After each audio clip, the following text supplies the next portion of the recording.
Hi friends, அஸ்ஸலாமு அலைக்கும். எல்லோருமே ரொம்பவுமே ஹாப்பியாக இருப்பீங்கன்னு சொல்லி நம்புகிறேன். இன்றைக்கி பாபத் கறி தான் சமைச்சிருந்தேன். இது எப்படி சமைக்கிறதுன்னு பார்க்கலாம். வீடியோக்கு போகிறதுக்கு முன்னாடி லைக் பண்ணிக்கோங்க, சப்ஸ்கிரைப் பண்ணிக்கோங்க. வாங்க வீடியோக்குள்ளே போகலாம். இன்றைக்கி மாட்டு பாபத் தான் எடுத்திருந்தேன். அதை நல்லா ஏர்லி விசில் வச்சு வேக வச்சு சின்ன சின்ன கட் பண்ணி எடுத்திருக்கேன். இதுக்கு சமைக்கிறதுக்கு ஒரு நான்ஸ்டிக் பேனில் தேவையான அளவு எண்ணெய் சேர்த்துக்கோங்க. பட்டை, கிராம்பு, ஏலக்காய் இதெல்லாம் எண்ணெயில் சேர்த்து நல்லா முருக விடலாம். முறையினதுக்கு பிறகு ஒரு பெரிய சைஸ் வெங்காயத்தை சின்ன சின்ன கட் பண்ணி இதோடு சேர்த்திருக்கேன். வெங்காயம் நல்லா வதங்கி கண்ணாடி பதத்துக்கு வரணும்.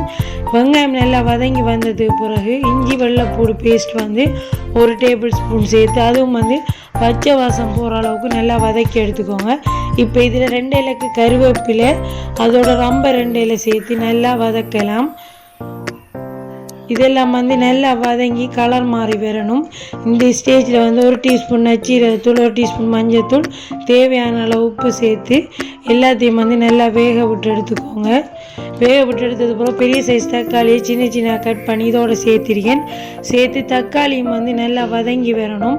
நல்லா மசீர அளவுக்கு வதங்கி வந்ததுக்கப்புறம் 4 பச்சை மிளகாய் கட் பண்ணாமல் அப்படியே சேர்த்திருக்கேன். சேர்த்து எல்லாத்தையும் கலந்து விட்டதுக்கப்புறம் கட் பண்ணி வச்ச பாபத்தை சேர்க்கலாம்.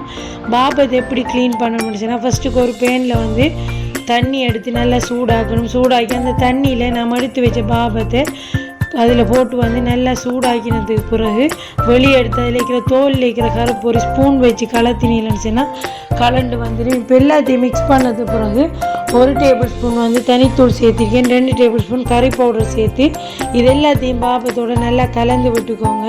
இந்த மசாலாவில் நல்லா கலந்து விட்டதுக்கு பிறகு தேவையான அளவு தண்ணி சேர்த்துக்கோங்க. நான் இன்றைக்கி 1 கப் தண்ணி சேர்த்திருக்கேன். சேர்த்து இதை ஒரு 20 நிமிஷம் வேக விட்டு எடுக்கணும் மீடியம் ஃப்ளேமில்.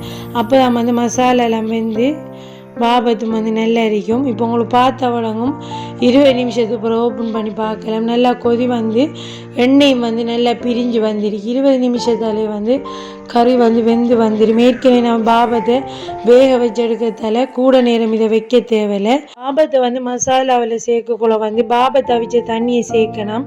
சேர்த்தா உங்களுக்கு ஒரு வகையான வாசம் கொண்டு வரும். நீங்கள் அந்த தண்ணி இல்லாமல் யூஸ் பண்ணி பாருங்கள். ரொம்பவுமே கறி டேஸ்ட்டாக இருக்கும்.